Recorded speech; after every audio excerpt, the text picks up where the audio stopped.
same suggestion to become the Museum of Kansas City.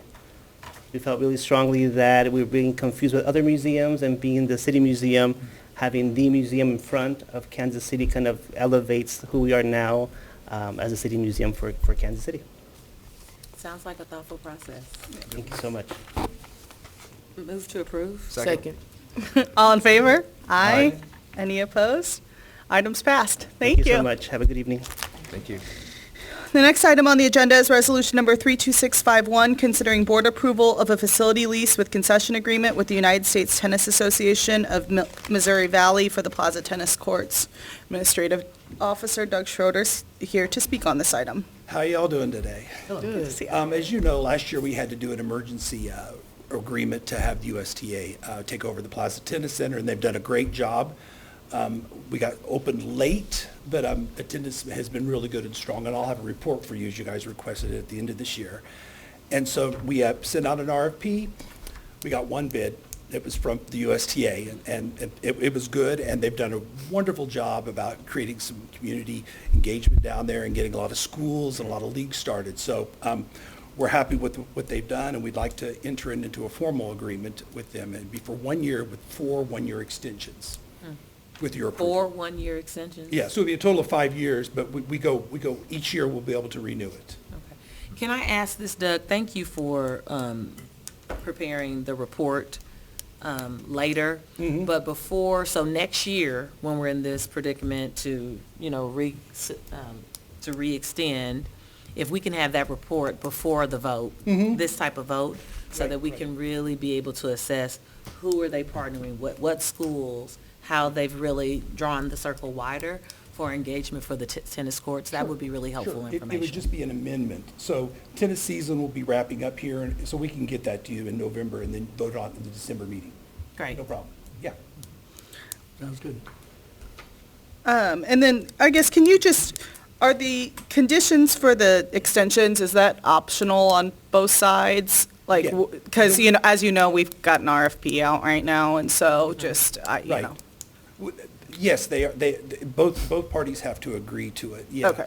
And that's one of the reasons we did this, because there is some, question of how long the place will be there, so Right. this gives us an out. Okay, thank you.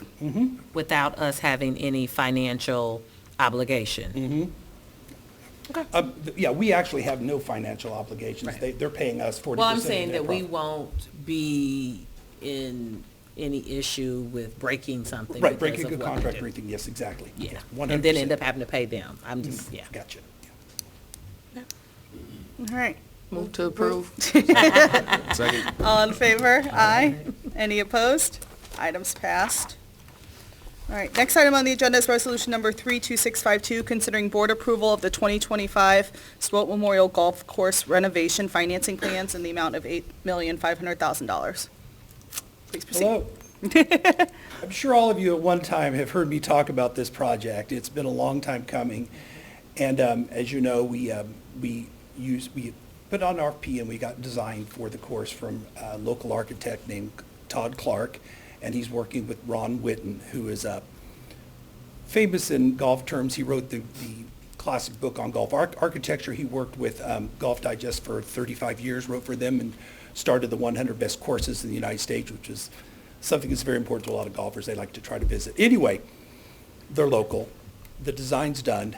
We sent out bids about 3 months ago. They came in very high, so we had to rebid the project. And we bid the project, and now it's below the architect's estimate, which is great. In addition to that, in the month in between the rebids, the Fed's lowered interest rates. So now we'll be able to finance this. We had budgeted $715,000 a year, and now it's down to $646,000, which is a savings about $1.3 million over the course of the loan. Amazing. So this is it just worked out that way, just luck. So what I'm asking today for is permission to go through city finance to secure the debt service so that we can get this contract. You guys will be, of course, approving the contract later, but we can get the finances in place so we can go ahead with this project. Question about the lowest bidder this go-round. Was that lowest bidder part of submit in the first round? Yes, they were.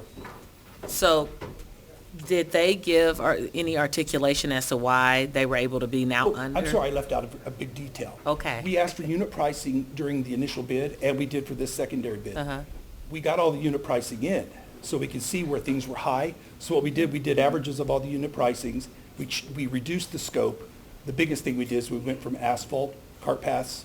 We went from concrete to asphalt cart paths. The concrete cart paths average about $2.3 million. Asphalt's about $700,000. So we were able to reduce the scope with hard numbers already in place. In addition, we met with Creo downtown, and we made sure that we had the exact job descriptions so that we knew that everybody was bidding with the correct prevailing wage for the project. So they all had that, they had those dollars up front, those amounts. And that leveled the playing field and also reduced the cost. Some of them are estimating like at a plumber salary instead of a Right. sprinkler installer. So we cleared all that up, which Creo was very happy that we did. And that lowered the project's cost down. Okay, so that is why Yeah. of the significance, Yes. or the yes. significant Yeah, drop? we're still getting greens, we're still getting tee boxes, we're still getting bunkers, we're still getting a complete irrigation, a renovation, a complete replacement for the irrigation, plus we're getting a irrigation pond that will be fed by city water and a pump station, so we can generate enough pressure to irrigate the golf course at a better rate. Right now, we can only irrigate 2 or 3 holes a night. So now we'll be able to irrigate the whole course at once. not Without irritating. irritating it. So it's not irritated. Right. Yeah. Thank you for that. Yeah. Really excited about this. And is the plan still that it'll start beginning of 2025 and, January 1st, 2025, spring 2026 will open back up, yes. great. Move to approve? Second. All in favor? Aye. Any opposed? Items passed. Thank you very, very much. Congratulations. Yes, thank you. Yeah, I know you've been Great working work. hard on that. Yes, Great you work, have. great work. Next item on the agenda is resolution number 32653, considering board approval of the proposed 2025 golf rates. Every year, we review the golf rates to make sure that we're covering expenses and also staying competitive with our other golf courses in town. There's an attachment there that shows you a kind of a breakdown how we land with other courses in the city. I hope it's attached there. And as you can see by the comparison, while Shoal is in the upper echelon of the pricing, it's still lower than a few of the competitors, or equal to. And our other courses are on the lower half, which means that we've managed over these years to keep the rates down, therefore letting more people able to, just lowering barriers to play golf. So these are small incremental changes, $1 or $2, which we always try to keep them at. We don't try to do anything large. And we do have a slight increase in our annual passes. It's $150 for the one course, is $300 for Shoal. Still, it's a great bargain. You have to play about 45 rounds, and you already get your money back. And after that's gravy. So, yeah. Why are there rates listed for Swope? Is that just so you can track it We for need to keep going Swope. forward? I wanted to keep Swope in there. I want it as a Okay. placeholder. Swope is still in our annual budget for next year that we're working on right now. We need to keep those appropriations in there, so then we don't have to do extra decision Right. packages coming in Okay. the next fiscal year. So I just wanted to keep everything in as a placeholder. Right. Thank you. So Even when I though it'll come- be closed, it'll be but closed, I just but want to make sure we're and- not sending yeah. mixed messages. And when I come back to you in 2026 with new rates, you'll see, because Yeah. there will be an increase, but you'll see what that is. Yeah. Okay? Thank you. I appreciate how across the offerings, that price range really helps to meet various members and communities in different places, while we've also been very intentional about maintaining our quality across the properties as well. 100%. That's the thing. Even though you may be playing less to play Heart of America, you're not getting, the value is Lesser much quality. higher. Right. Yeah. Move to approve. Can I ask one more Yeah. question? Sure. Just, I guess, and I don't know if this is the right way to say it, but like, have we accounted for like the inconvenience of Swope being closed next year when we're setting, people might have to drive further to get to a different, We've, as far as like the leagues and the golf tournaments, we've worked to, as you all know, we've worked very hard to get them a home. And we've succeeded in some places and haven't succeeded, but we've let everybody know that they're welcome back in 2027 when everything is back in full running. As far as other golfers, they're just going to have to find some place to play. Arbanus closed down several years ago, and Swope got an influx of golfers that year. And that will probably it will probably be reciprocal. A lot of players will go out to Fred Arbanus because that's a sister course the county owns, and it's a reasonable price, the same price, yeah. That's a good question. There's still room, not as much room as there was when Arbanus closed down, but there's some room out there for people to play, yeah. And our communication of this has started. Yes, and we are going Of the to closing. have a website and Facebook page and all that, yeah. Great, thank you. And it's been at the course for, I think the sign that I've got up there has been at the course for like 3 or 4 months now. Been at the design, we just let people know what was coming up. Okay. I'll move to approve. Second. All in favor? Aye. Any opposed? Items passed. Thank you very much. Thank you. Yep. Thanks for all your hard work. Next item on the agenda is resolution number 32654, considering board approval of the Marlborough Park Master Plan. Chief Engineer James Wong is the sponsor of this memo. Commissioners, Hi. hi.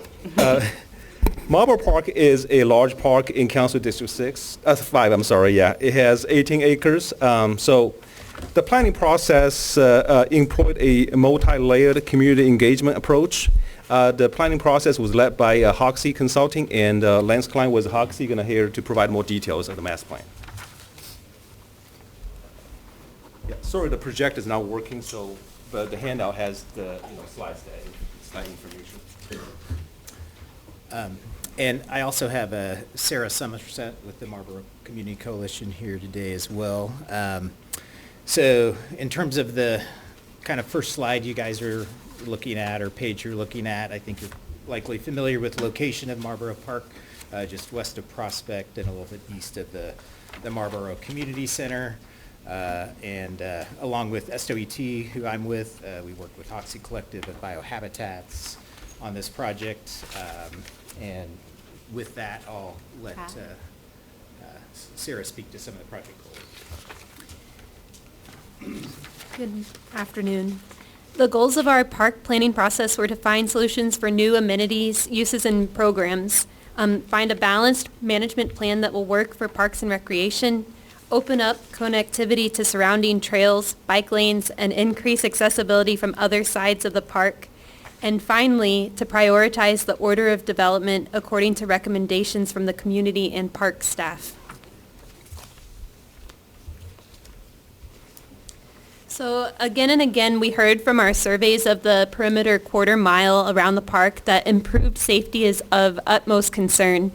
Our conversations with the community, Hoxie Collective, and park staff led to the plan and strategic prioritization of development that Lance is about to present. The Marlborough Community Coalition is actively working to remove invasive honeysuckle to improve sightlines, allow for regeneration of the native seed bank, engage residents in community conservation, and increase the number of diverse park goers during daytime hours. We believe that community enthusiasm and effort involved in trailblazing and honeysuckle removal alongside the energy generated by strategic investments will gradually increase the safety and number of users in the park. Marlborough Community Coalition has written the first request for funding to achieve the Olive Node just to the south of the proposed Marlborough Accelerator Project, which is an affordable housing development on 14 vacant land bank properties that is being championed by our Mayor Pro Tem. And I'll hand it back to Lance. Thank you. Safety was a high priority for us. So in terms of the approach for that, a lot of the design focused on creating clear lines of sight across the park, and then kind of an incremental approach of creating activity and use within the park that would make folks feel safer. Along with that kind of initial investment of activity, we designated areas within the park for users to better identify when they see issues, and park and police staff to be able to find those locations. And then ultimately, once the park starts to stabilize, further investment in park development with lighting activities beyond those daytime activities to include some evening ones as well. So Moving on to the kind of environmental conservation, while there are a lot of great natural assets on the park, particularly on the east side and along the streams, the effort to remove honeysuckle as part of environmental conservation is really critical to that feeling of safety and visibility across the park. In particular, within the middle of the park where you see that kind of green mass that really limits your line of sight across the park. So that was a critical kind of design consideration. Along with the invasive species management, there's also opportunities for converting turf to prairie to reduce maintenance. And then moving on to the kind of trails page, that's really an initial kind of investment in the park to create that early use. We're proposing that sort of west loop in red as an initial phase 1 ADA loop. And then along with that, there's additional ADA connections shown in green out to Prospect that can be provided in future phases. And then along with those accessible trails, we're proposing nature trails within the woodlands along with disc golf course to create some additional activity in there as well. Some of the additional amenities besides the trails, there's the node on the kind of north center part of the site. That's the olive node that Sarah referred to. Here we're proposing some parking, a pavilion and sport court. And then future amenities are kind of focused more off of the Brooklyn node where there is an existing parking lot and shelter. East of that node, we're proposing some playgrounds, additional kind of play areas, sport courts, pavilions, and a small kind of event space / outdoor classroom. So moving on to the kind of overall plan, here you can see just a little bit more detail of that trail network connecting Prospect and Brooklyn across the site as well as up to Olive. Those additional park amenities. And one amenity I didn't mention is a small dog park up off of Wabash in that kind of north part of the site. And I'm going to kind of turn it back to Sarah to talk about some of the initiatives as we kind of think about their role in the park and potential funding as well. Thanks, Lance. So in the working meeting, the Board of Commissioners requested more information about Marlboro Community Coalition's commitment to seeking private funds or grant money to enact our master plan vision. And I wanted to let you know that we took you seriously. We've put together a list of successfully funded projects that the coalition has accomplished in Marlboro green spaces. So that's this first slide here. We've accomplished multiple things at 81st and Truce with public artwork and interpretive signage. The second slide is work that we are advocating for at the community level, if you want to take a look at that. And then the third slide are grants that we hope to secure for major infrastructure development, and we had mentioned some of those in our last meeting. Then just the kind of last couple of slides here look at some phase 1 recommendations for projects. So phase 1 would focus on that west loop of ADA, the olive node, the environmental conservation to remove the honeysuckle to kind of make that west loop trail more visible, along with some kind of lower cost investments with disc golf and nature trails on the east side. Phase 2 looks at completing the remainder of the environmental conservation and trails, sort of an initial phase of building that playground east of the Brooklyn node, and then phase 3 kind of completes things out in terms of improvements east of the Brooklyn node, as well as the dog park as well. So. With that, we ask that you adopt this community-driven master plan, and we do have some community members that want to share some testimonies. Thank you. Thank you for addressing our questions also in pre-board. I appreciate that follow-up. I'll lead off. We had two individuals who were not able to be here. There are letters from Holly Harris of Walnut Grove Neighborhood Association and then Leanne Hollis, who is a resident, in support of the Marlboro Park Master Plan. And here are copies of these letters. Thank you. You're welcome. And then if Julie would like to.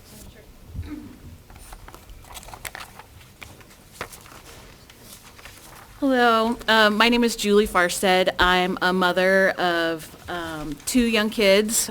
We live in Marlboro, and I'm an artist and a native plant enthusiast who's really passionate about helping people reconnect with nature through art and community events.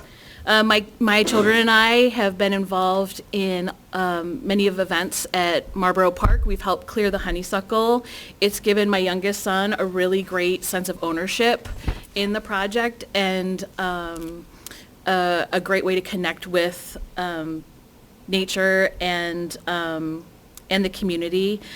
Something that I think is so important about this particular park and project is that there are not many sites in the city that give you the kind of forest experience, and there are a lot of documented health effects of being in a forest. It lowers your blood pressure, your heart rate, it lowers cortisol levels. It's actually a practice in Japan that people do. They call it forest bathing. So just being in the forest helps the community, helps their health. It increases your sense of imagination and wonder. Looking through this plan, I'm so excited about the way that it encourages increased biodiversity, the way that it makes the Blue River more visible. You know, a lot of people don't know about the Blue River, and there are 3 streams that come together within this forest. And I think that helping see that we are part of nature and we're part of keeping the Blue River clean is really important. And I just think that this could be a really special park for the neighborhood. So thank you. Thank you for coming. Thank you. Anyone else? Hello. Hi. Thank you for your time. I appreciate it. My name's Paul Gossel. Pardon the hat head. I came from work.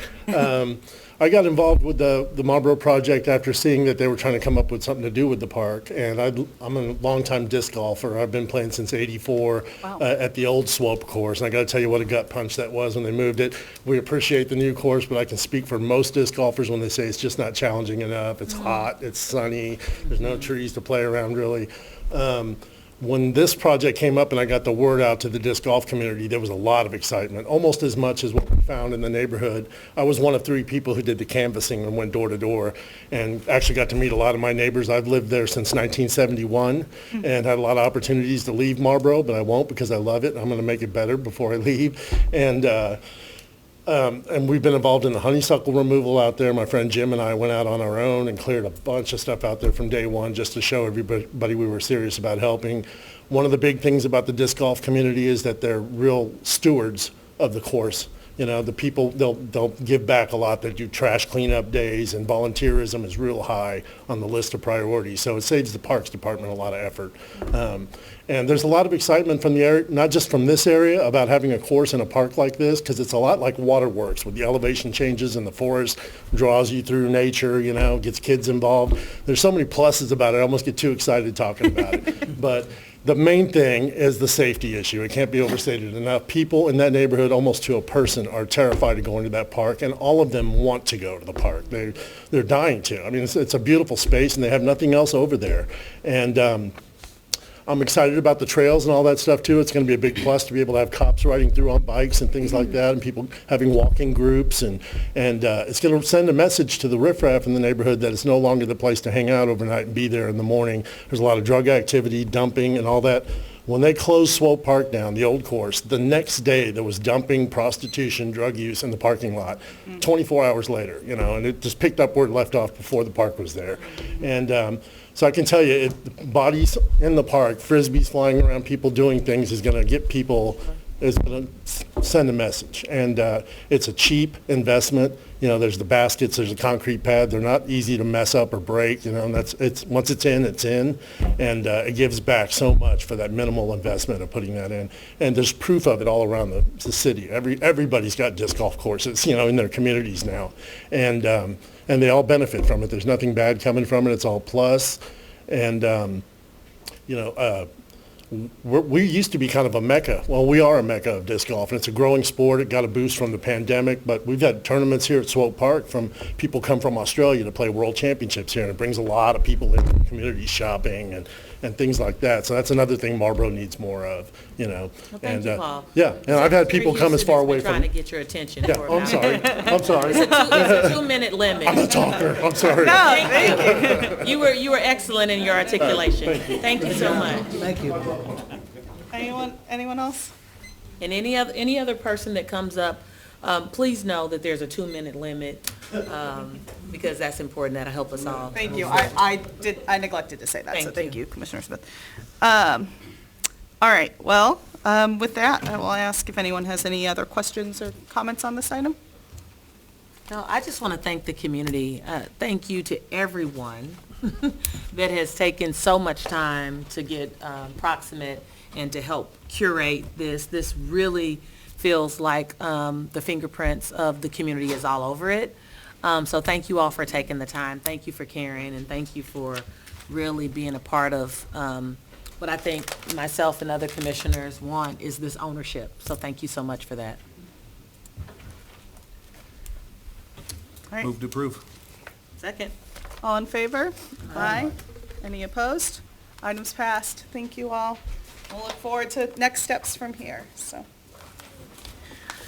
right, next item on the agenda is resolution number 32655, considering board approval of the steering committee recommendations to amend the development code. Mr. Wong. Commissioners, we're requesting to amend Section 88-408-C of the Zoning and Development Code. This section of code pertaining to parkland dedication fee, and Ricky Sanchez is our lead planner. In the past 6 months, he worked closely with the development community, and this is a win-win situation for the city and the development community. So I'd like to highlight a few changes that, with the modification of the code. So number one, we're going to increase the time allotment from the previously purchased property from 5 years to 10 years. And second, we're going to add a maximum of 5% annual increase in fees due to per year. Third, we're going to add a clause stating that developer has the ability to provide their own assessment for us to review. And the last one, we're going to remove that 1 mile requirements for funds to be spent on neighborhood parks. So it'll be 3 miles instead of 1 mile. With that, Ricky and I here to answer the question that you may have. Thank you.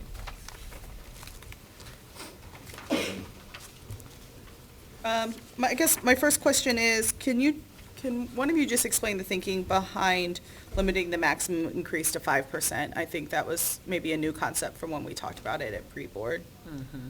So the maximum of 5% is that the discussion was that we want to eliminate the case when, 1 year the appraisal value at a certain dollar value, and the next year it jumped to 50%. So the 5% essentially says that it will going whatever is lower. So, for instance, that the first year is a certain dollar amount, the next year jump to 20%. We'll keep that 5%, and it just provide a fair assessment, for the development community. And the good thing about this one is offer a option to do a appraisal, because we're large, At the parking in certain part of the town could be different, have a different value than a park in another part of a town.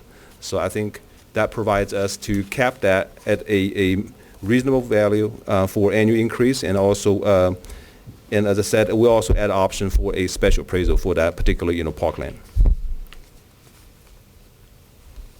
Can we add something on the appraiser section saying that the appraiser has to be acceptable to the city, rather than just one that the developer can pick it, but it's got to be someone that we are okay with too? Yep. Thank Yep, you. we can add that. Mm-hmm. Yeah. Ricky, you want to add anything to it? Ricky, during that time, thank you, good seeing you again. Yeah, thank you. The commissioner shared several considerations and things for you all to ponder. So am I hearing you say that those considerations were placed? Was there any that, as you all went back, you said, man, they wanted this or was thinking that, but we won't be able to do it? Was there a threshold you weren't able to meet based upon our discussion? Yeah, so I guess to answer the first question, so the to add an additional acceptability of the city, we did add in, it has to be a third party, and it has to be an independent and third party. So that kind of takes any sort of, I don't know, feeling from the city of, well, we don't accept this certain one for a particular reason. As long as it's a third party and it is either a registered or an independent license, that's what it is, a licensed and certified third party appraiser. So that's kind of our regulation for it, as long as it's certified and third party. And then as far as meeting any other thresholds or anything like that, from when we last met, when we talked last, one of the things that the steering committee came up with, and it was that 5% maximum that they added on, and it was just to make sure that instead of these big price hikes that they're able to gradually get there. We did the math, and we eventually do get to these 5% increases. The math works in that way for our prices anyways, so we didn't see that, we figured it'd be okay to help the development community in that way of gradually getting there. And one part that we did kind of not totally see eye to eye on was the 10-year and 5-year, but ultimately they figured it was okay to give the Parks Department more time to figure out if we want to buy more property, especially one of the routes that we were thinking about going towards was a property-based assessment. The problem with that was the issues that we're having with Jackson County right now. So we didn't want to go down that rabbit hole. We just decided let's just keep it kind of the way that we currently are doing it, but we'll just modify it in a little bit. I appreciate the appraisal being an alternative that we hadn't talked about last time, because I do think that still incentivizes developers to do projects in underdeveloped areas, because they're not going to get hit with some appraisal of land that's not like their developed land. So if they can get an actual appraised value of that land to say, this is what, I think that, I liked that alternative that we hadn't talked about before, so. Yeah, and that was the thought process. If there is a development going in somewhere where normally there isn't development going in, because of the price of the land, they are available to do that assessment on that land, and it's not going to deter them. So normally the prices are normally higher, and so they can provide a lower price and maybe still provide, private open space, things like that. We don't want to dissuade development, but we also don't want to shortcut the community of the value and continue to be complicit in that, because it just becomes cyclical. So you feel like that this addresses those key pieces, and what I'm hearing you say is that we'll continue to monitor and adjust. What is the Correct. interval of review? Is it annually, every 3 years? So in 5 years, we will have to either buy more property or this will expire again. So within those 5 years, if we decide to not buy any more property, or if we hit this expiration date again, that would be a great time for us to reevaluate what were the fees that were assessed, how did this all work out, do we want to reevaluate? So 5 years. Correct. Okay, if we don't buy another property. Correct. Good work, and thank you to the steering committee. I know it's a lot of brain trust in that, so thank you. Yep. Any more questions? Move to approve? Second. All in favor? Aye. Any opposed? Items passed. Thank you, Ricky. All right, next item on the agenda is resolution number 32656, considering board approval of the Missouri Department of Conservation Outdoor Recreation Grant for the North Terrace Lake Improvements Project in Kessler Park in the amount of $300,000 with a local match of $300,000. Mr. Wong. Commissioners, at last board meeting, you approved us to submit a grant application to MDC for the outdoor recreational grant. We got it, so this is the time we'll come back, ask for your approval to accept the grant. Angela Ely is our lead planner, and she did all the hard work. So this is the grant that, it's a 300 grant in a match with the 300 grant D3 Pike money, and we intend to install a access boat ramp and fishing dock and boardwalk in the North Terrace Lake. Great. Thank you, Angela.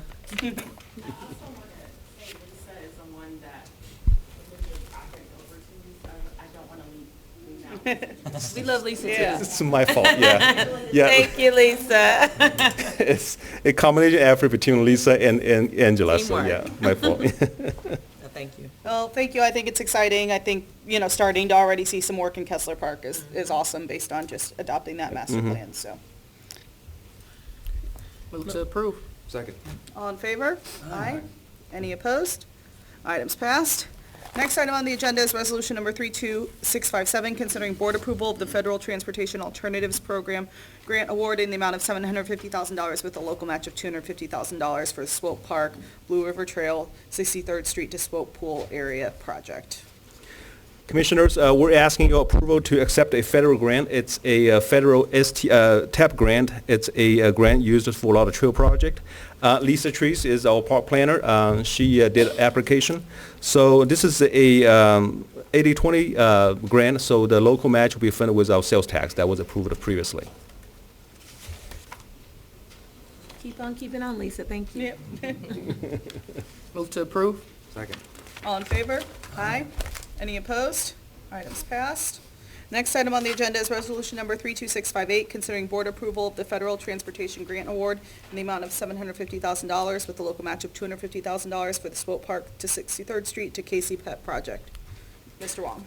Commissioners, similar to the last resolution, we're getting another $750,000 for another trail project in Swope Park. Again, Lisa is the project manager for that one, so we're investing a lot of improvements in Swope Park with a lot of trail improvements. Great. Move to approve. Second. All in favor? Aye. Any opposed? Items passed. The next item on the agenda is resolution number 32659, considering board approval of the small local business enterprise design professional services agreement with Draw Architecture for the Dr. Martin Luther King Jr. Park Master Plan in the amount of $140,000. Mr. Wong. Commissioners, the MLK Park and the Brush Creek Corridor received a lot of investment lately. 15 and Mahomie Playground was a huge success, and then we got federal funding to build a bridge across Brush Creek. And then later, we also got $4 million federal grant to build a skate park in this corridor. So in addition to that, Water did a study for the Brush Creek corridor all the way from Upper Reach to the dam. And Public Works also are doing a lot of work, on MLK Park. So what we're doing here is we would like to take a step to look at what has been done, what's been planned, and what we can do in those additional green space along the entire Brush Creek corridor. So under this agreement, that Joe Architect will take a look at it and give us a blueprint for the corridor. Great. Any questions? Any comments? Move to approve. Second. All in favor? Aye. Any opposed? Items passed. Next item on the agenda is resolution number 32660, concerning board approval of a cooperative agreement with the City of Fountains Foundation for monument, sculpture, and fountain preservation. Mr. Wong. Commissioners, this is a corporate agreement with City's Fountain Foundation to hire conservators to clean, conserve, preserve, restore, and protect monuments and sculptures in 3 park locations, Penn Valley Park, Mill Creek Park, and West Terrace Park. So the City of Fountains Foundation, they're volunteers and they do a lot of work for us, and so under this work, they're gonna hire specialized conservators to clean those bronze, and then they're gonna wax those and to preserve those, and they're gonna use the endowment funds for the fountains. There's no cost from us. Just curious. Yeah. How do those shout out to the volunteers, how do they determine what projects? Can community members submit consideration for fountains in their area, or how do they determine? I did have a conversation with the City Fountains, president. I just exactly like the question I asked, how you determine those locations. And then he told me that those are, I mean, we have huge needs, you know. If you look at a walk in the city that, you know, a lot of our bronze statues here needs clean and need racks. And those happen to be the ones that they have endowment money, you know. So essentially that each fountain has money there. And then they happen to have money in those locations. So they want to just go get those fixed, but they're also going to look at, you know, options for other statues, you know, citywide. You So know this which is ones I'm first. interested in, right? The ones that maybe don't have as much funding or attention. So I'm just curious. Yeah. How would community members that have fountains in and around their neighborhoods that maybe they don't have dollars or particular donor, like how do they connect with the foundation for their Yeah. And- asset to be under consideration? And we relate that to the foundation, because, I mean, they're heavily, you know, depend on the endowment. Besides that, you know, it's fundraising and the public money, that's another option to go ahead and get those, you know, fountain fixed. And it's my understanding they're going to, you know, look at a city fountain study, could look at all the stuff that we have here and come up with a plan. Literally that we have a lot of needs. Yeah. And this is just, you know, a very good start, but it's only a small portion of the statues that needs to be cleaned and, you know, polished, so. Yeah. mhm. I would And we definitely appreciate that. adopted that plan. We adopted them starting that plan Yeah. at a previous meeting, right? So I think, Mr. Commissioner Smith, Khan. I think once we have that, then yes, then we can, in our budgeting process, maybe talk about how to allocate. Because this is just their money, but we could allocate money to it too, That's right. so. Okay, yeah, that'd be great. Thank you.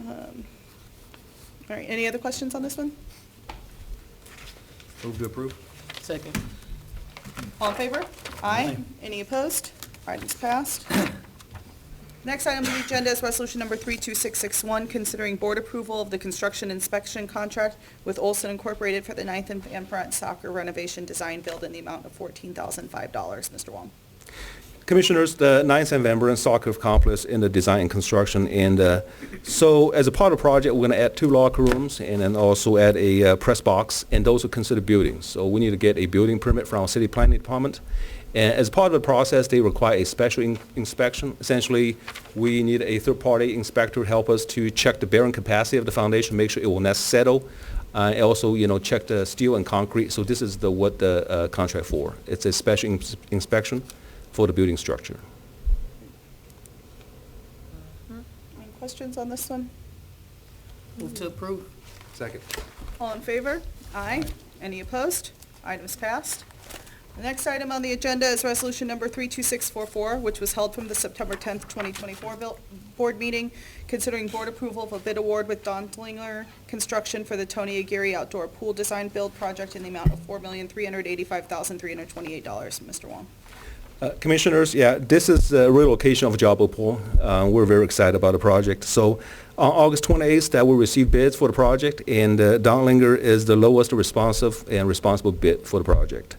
So this project will add a deep water pool and a zero depth entry pool, aquatic play structure, a open body water slide, and new mechanic room, new restroom.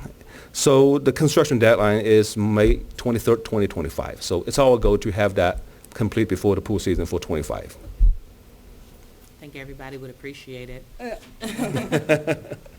So thank you. In here, I'm just noting, and we talked about this in workshop, and just for transparency, this was pulled because of a consensus desire that the W and MBE be just as considered as any other component of the bid. So I am really excited that the staff and the Creel team have worked together along with the bidder to ensure that that's there. So we see that that is available for phase 1. How will you keep this body and the community informed about phase 2? So as soon as design has, you know, making enough progress that the contract can start soliciting bidders, and then we'll facilitate the conversation with the Creel team and the contract team and make sure that they meet the goals that will follow the Creel requirements. Mhm. Great. Thank you. We're all excited. This has been a long, long process, so kudos. Move to approve. Thank you. All in favor? Aye. Aye. Any opposed? Items passed. Next item on the agenda is resolution number 32647, which was held from the September 10th, 2024 board meeting, considering board approval of change order number 2 with Prime Contracting Corporation for the small local business enterprise Columbus Square Playground Project in the amount of $161,444.04 and extending the contract time to March 15th, 2025. Mr. Wong. Commissioners, this is a change order 2 with prime contract. What they're going to do with the change order 2 is they're going to add a new play structure. And that play structure will have a minimum of 14 play features serving children ages 5 to 12 and with a capacity of 70 children. So the reason it was held last time, as you can see, that the goals for MB and WB is really low on that one. The reason is that prime times they're a SLB contract, which is a small local business enterprise. The city has a program that, for contract under that threshold, which is $300,000, that there's no goal and participation required. But with we adding additional dollar value to the contract, it puts that total contract value over the threshold.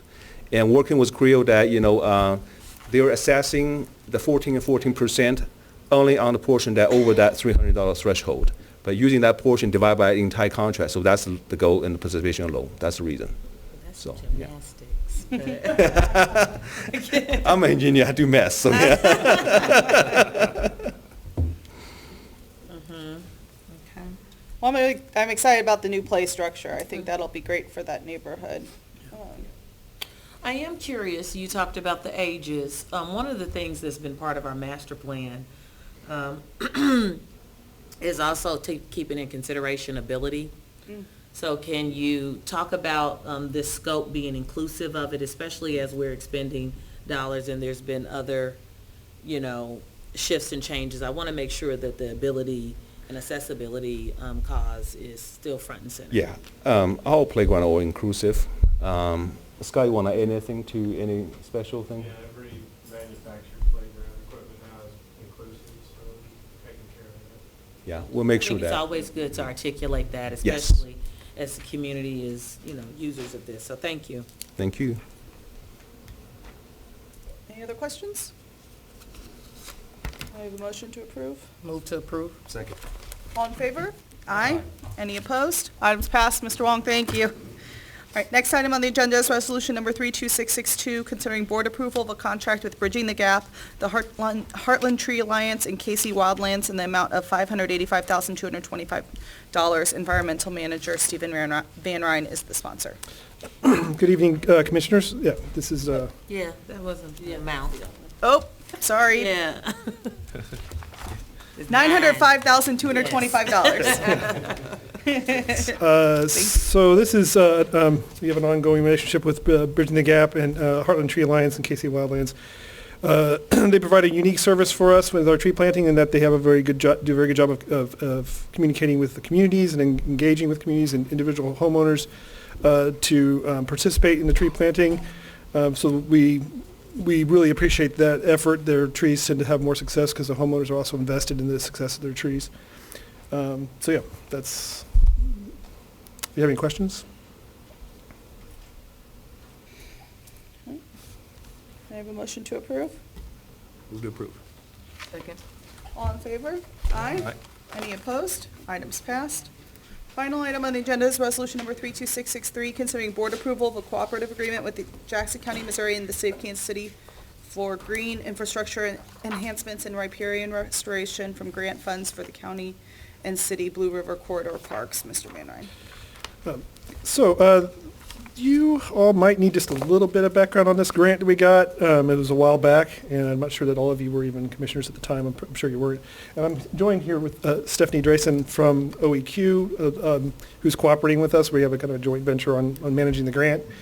Stephanie's taken on a huge portion of managing this rather large grant. Anyway, it's an IRA grant that, actually it's not IRA, it's an ARPA grant that we got for $5 million. It's to do riparian restoration along the Blue River Corridor and also some work in the neighborhoods adjacent to it, some neighborhood tree planting. And in order to accomplish that, we cooperated with Jackson County Parks as well to have us to get, so they're going to get some of the work done. And so this is just basically getting us permission to have access to their properties for our contractors to go in and do some wetland restoration and some riparian restoration along the Blue River. And if you have any questions for us, we'd be glad to answer them. Always appreciate good cooperation. Yes. So thank you. Move to approve. Second. All in favor? Aye. Any opposed? Items passed. Thank you. Thank you for all your efforts. Thank you. All right, today is the second and final opportunity for public testimony for the recommendation to rename a park asset in favor of former Director Terry Reinard. I've got a list of people who are here to speak on this topic. Public testimony is limited to 2 minutes. We have a timer running, and you will need to end your testimony when that goes off. The first person on the list is Director Terry Reinard.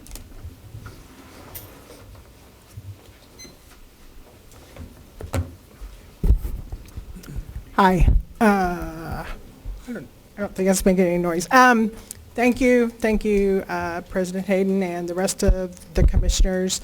I appreciate you following the 30-day process. Something was brought to my attention today. You know, I keep asking why not? Something was brought to my attention today, and I would just ask for a due process. Not everything you hear and every rumor you hear is true. And had I known that a while back, I certainly would have asked for individual meetings. But if your decision or staff's decision for the recommendation is based on something you've heard, I guess I would request a due process to have a closed session, to come in and meet with you individually, whatever, because some of the things I heard today are not true. Other than that, I'd love to have Buckeye Greenway named. I think all the reasons have been given. But it's very upsetting. It's never a good idea when you listen to one side of a story. So, thank you. Thank you, Director Reinhardt. Is there anybody else who's? I've got a few. The next is Jinsey Schaefer. Just want to make sure that you all received my letter. So 10 reasons why. Yes. Okay. Thank you. So I don't need to read them all because you read them. I would just like to reiterate that Mrs. Reinhardt is the only director who has not yet had a park or building named for them. Since she grew up walking through Buckeye Greenway on her way to and from school and still lives near there, it would be appropriate to rename that park in her honor. Her family and friends made this suggestion, and I hope you will agree. Thank you. Thank you for your time. Next is Jorge Alcocer. Well, thank you. This is my first time here. I just try to talk about a situation at the soccer field in Van Brunt and 9th Street. Oh, okay, we're gonna do that testimony next, so Okay, do you okay. mind? Thank you so much. All right. Sorry about that. Jermaine Adams. Okay. Oh, Ninth and Van Brunt. Carla Augusta. Okay. Okay. Okay. Okay. Tesla Powell. Tiola. Oh, I'm so sorry, Teola. Tiola. Good evening. Good evening. And first of all, let me say thank you to the board for the help that they have given to Key Coalition in Spring Valley Park over the years. We really appreciate that. Under the direction of Terry Rayner, she was quite helpful in a lot of the things we have accomplished in Spring Valley Park. And I'm here along with a letter was sent from the neighborhood requesting that we back Ms. Rayner to have this park named after her. She is very deserving of it, and we really would like to have her Thank you. All right, that is everyone who signed up on this. Is there anyone else here who would like? All right, come on up, please.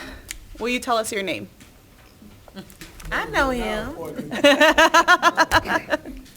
Pat Clark, Okay, could have read your T-shirt. President, Oak Park Neighborhood Association. First of all, I like to say that Terry deserves it. I mean, I'll say this. A lot of things that I've done in my community, in this city, the past few, and I say 10 years or more, has been the relationships that I've had with city managers and the Parks Board. I didn't choose Terry. I didn't. I came in to back Mark Boland, but Mark McHenry called me and said, "Hey, Pat, this is Mark," at 7 o'clock in the morning. And he said, I know you was supporting Mark Boland, but we went with Terry Reiner. Terry's a great girl, Pat, and she's going to do a great job. I said, "Gee, okay, Mark, I believe you. You called me this early in the morning." And then Terry called me and introduced herself over the phone. She said, if it's possible, I'd like to sit down with you and tell you about me. See, everybody don't do that with me because I ain't the easiest guy to get along with. Actually, I should be sitting in one of those seats, but they didn't want a strong black guy on the board, so I'm standing here now.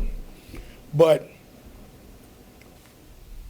most of the things that I've gotten done in my community, in my neighborhood, it was Mark McHenry and Terry Reiner until one day she was gone.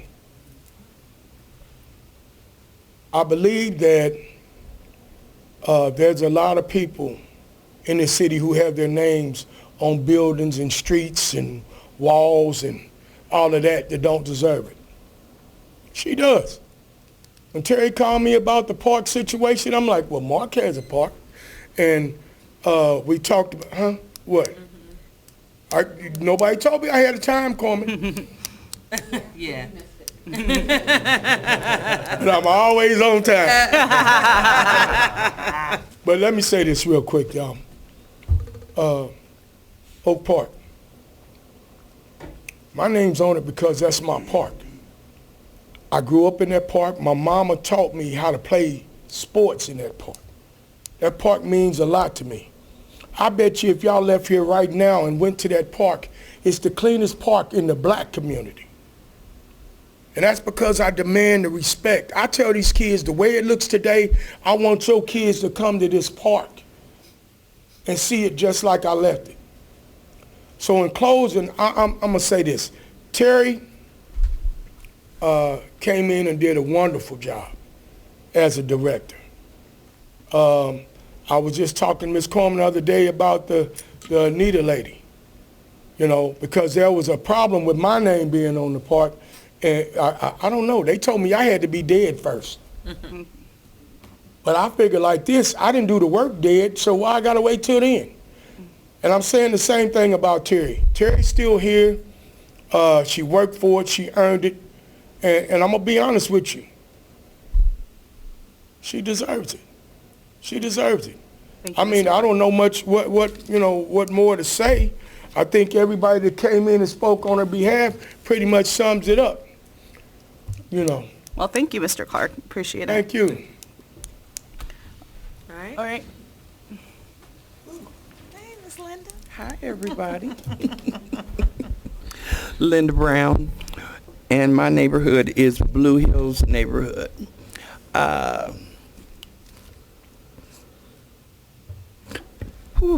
This is hard. I lost my son 4 years ago, and I didn't know which direction I was going in. And I needed help because I needed to set up a repass, a block, something to do it. He was only 32 years old. Terry showed up without me having to go and do this and do that. She was there. And she was in a position, she was a director. And she came in my neighborhood to make sure that things were set up properly in any way they could help, just because of the community. And that's what we need more of, and that's what she represented. So in Blue Hills, we have a beautiful park, we have a walking trail, we have all kind of things. That was during her tenure. We have a beautiful tennis court, basketball, like I said, baseball diamond, all of that. So she deserves it, and I think you need to say yes. Thank you, Ms. Brown. All right, anyone else? All right, we will take this up again at our next meeting, which is October 22nd. Thank you all for coming. I know it's a lot to get here right after work on a Tuesday, so we really do appreciate it. Yeah, Mr. Clark? I have a question. Do any of you know Terry? Yes, I do. I mean, do you know her personally or ever worked with her? No, we're all new to the board since she's come. I've had the privilege to sit with Ms. Terry, so thank you. So, I mean, I had to ask that question. I mean, because it's more to her than what you hear from us. You know, so that's it. Thank you, I Mr. can come Clark. back October the 6th, November the 6th, I mean. October No, 22nd. October 22nd. That's when the vote Thank will you. be held. All right, I will now ask Deputy Director Clay to give the director's update to the board. Thank you so much. There's some other articulation of what else was shared. You're gonna do that before the director, should we do music first? We do directors first and then public hearing. I thought we did that before we did. Oh, this, no, I was talking about something else, but you're saying you're gonna do that at the vote. Got it. Okay, Director Clay. Absolutely. Deputy Director Clay. So the kiddie play structure at the Springs Water Park has been officially removed. The new replacement structure will be installed prior to the Memorial Weekend opening, so that's pretty exciting news. Park rangers, 2 are here right now. Interviews for 2 park ranger supervisors, 3 park rangers will take place over the next 2 weeks. Once filled, the Park Security Division will finally be fully staffed. Very good. Awesome. Within communications and marketing, Walktober began this past Sunday at Jerry Smith Park. This next Sunday will be at Fort Osage Park. They meet every Sunday in the month of October at different locations, and we partner with Jackson County on that. Winter Magic setup is underway at Platte Purchase Park and will open to the public on November 1st. I did take a drive-by the other day, and they have a lot installed, so it's going to be pretty fascinating. Lastly, the MLK Park Ped Bridge and Bruce Watkins Connector Park project. There is a public meeting scheduled for October 17th at the Marion Williams Neal Community Center. And lastly, Satchel Paige Stadium hosted baseball tryouts for the Kansas City Hormigas on Friday, September 27th. The Hormigas will participate in the Pecos Professional Baseball League, so pretty exciting. What time is the meeting on the 17th? The 17th meeting, the public meeting, I will get that to you. I want to say Shalon it's sent it out. 5:30. Yes, but, at 5:30 on the 17th. um, And Shalon did send it out, so we can re-forward it. I will just note, I drove by Satchel Paige on my way here today, and it looks Really great. Pops, yes. It's really good. It does. Okay, we will move into public hearing. Any members of the public who wish to address the board, public testimony is limited to 2 minutes, and as you've seen, we have a timer running, and you will need to end your testimony when that goes off. And our first is Mr. Rizzo.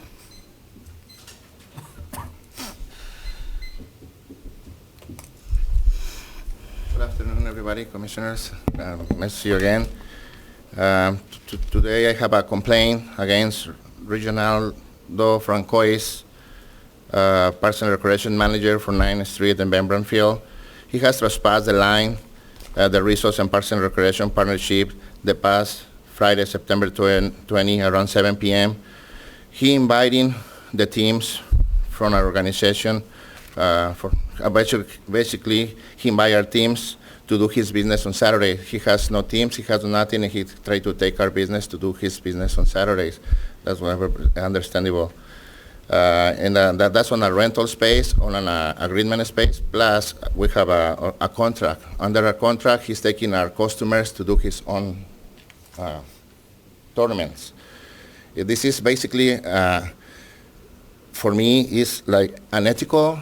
and not professional, and also will be no respect, to other organizations. See, because if you're renting something, you have to respect those hours you're renting, and don't get in between the rentals from somebody. Get out of the way from the rentals area, I have no problem. But in between, I paying for something, the same Parks and Recreation taking my own business, and I pay in Park and Recreation at the same time. So that's not ethical. And I would like to this Reginaldo Francois, manager for 9th Street.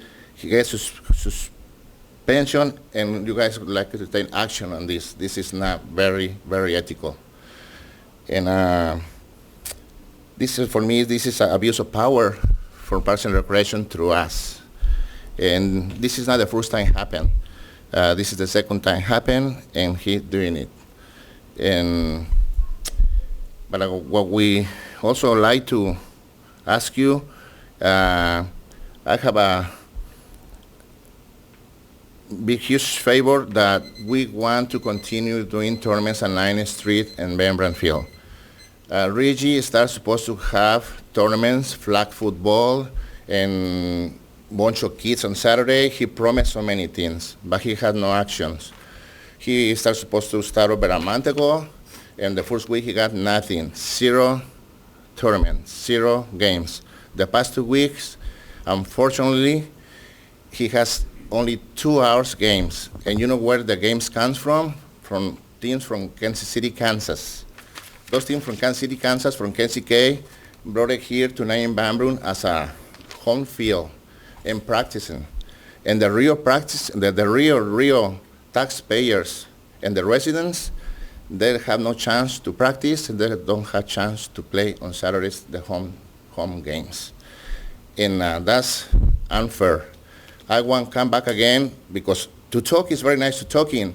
The action is a problem. I told you many times, people on action, if you have a program running, let them go, because we're doing the real action. And a new program maybe happens, maybe doesn't happen. So whatever his dream was for Ronaldo Francois, he thought it's going to be full of everybody in there. He only has 2 hours games on every Saturday. For the past 2 Saturdays, and the first 2 Saturdays he got nothing.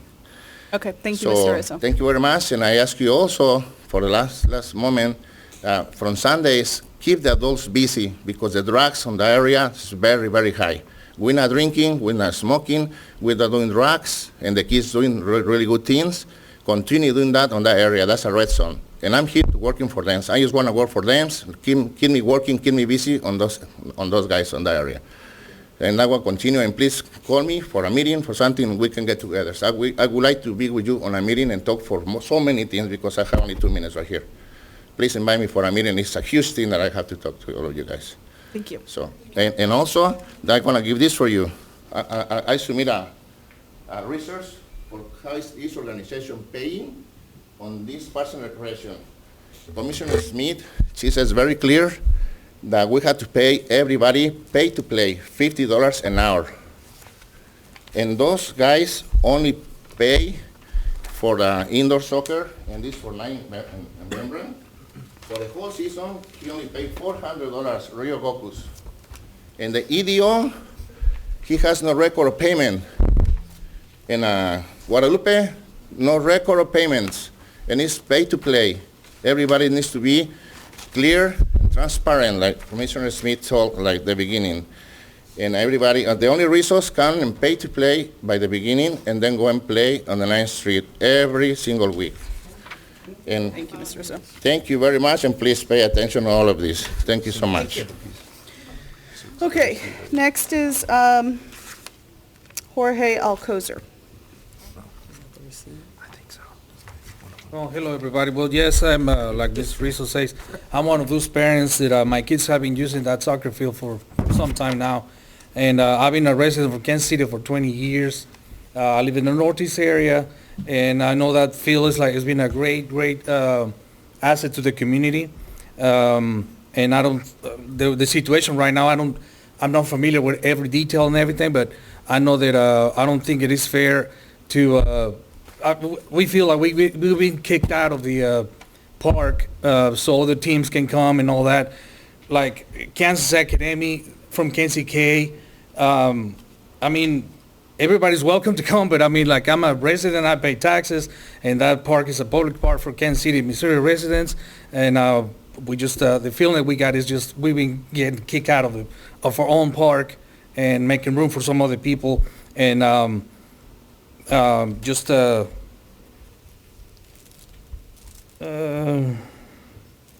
yeah, it's like rumors and stuff there about stuff they want to do with that field, and I just want to support what Mr. Rizzo says about, you know, why we want that field to continue to be an asset for the community, for our own community. So thank you.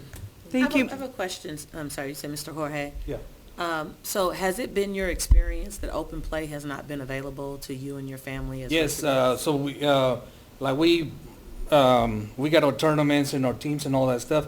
My kids, they play, and we only have like 2 days, 1 day to practice. That's the only thing that we've been allowed to, instead of, we used to be there like Monday, Wednesdays, and Fridays, and play on Saturdays. We only do Friday practice, and that's it. We cannot do anything else. So we have to find another place. We got to pay out of our pocket to find other places to practice and all that.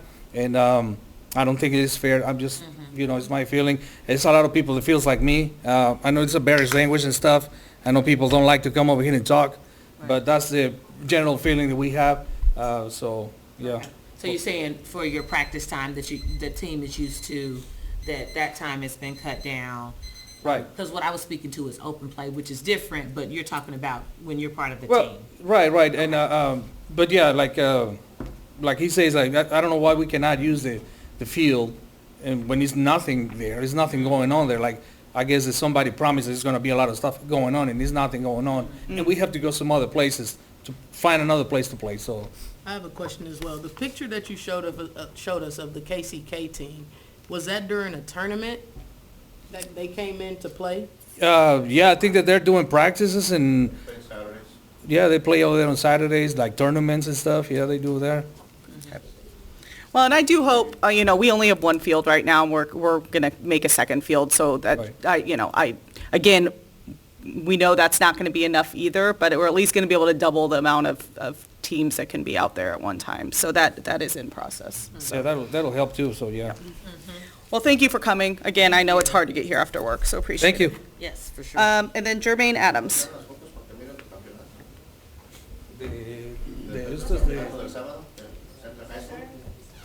Yeah, so just the pictures, if you want to take a look. That we have to move to Central High School to do our tournaments, and that's our, pictures of what we had these last 2 Saturdays, so. Thank you. Yeah. Good day, everyone. Good day to all the commission. I understand the frustration is with Gilberto. I've been working with him almost 7 years, refereeing, coaching, right? And it's really hard for these kids is not getting the time to even get a practice there. Like he said on Saturday, we try doing our tournament, the time takeaway, and that's unfair. The time takeaway is not much time that you get into to run. You get almost 14 teams, so you got to cut down 7 teams to just play. That 14 teams can never play the whole time for the whole Saturday because of why? Because other people come in. I get a text from Reggie. Would you like to be the ref? So it's like, man, you already know I'm working ref in there. Cause this is just a part-time job. Watching my kids grow up right there playing. Now I gotta take my kids still out to Lee Summit, and that's more money on us. When he could go right there and play, right? So I really want you guys to look into this here, cause we never getting a proper service some days. If we keep it with tournament, we gotta wait for the washroom open. We gotta wait for we getting all the complaining like, oh, we doing this bad. It's like it feel like they're kind of harassing, but they don't want us to give us the service, but yes, they want us to move. But how can the kids get to enjoy and play? They don't have the amount of time to play. So you cut the time on Saturday, not to play on Saturday. We drive. I literally drive by there because we end up playing at a different high school. When you go there is no one there on Saturday. So why you treating us like if, it's like you're not doing us bad, but you're doing the kids bad. We really want you guys look into this, because I know I play soccer. I play professional soccer. At my age, I tell myself, man, I'm going to continue playing. Now I got to stop playing. But yesterday we get a future. I got my son there. My son wanted to play. So I think you guys could really help us out, please. Right? Thank you, Mr. Adams. Thank you. All right. I think that's everyone who had signed up, so with that, I will ask for a motion to adjourn.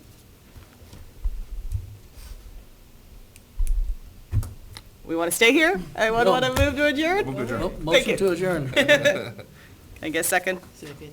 All in favor? Aye. Any opposed? Our next meeting will be October 22nd at 2:00 p.m.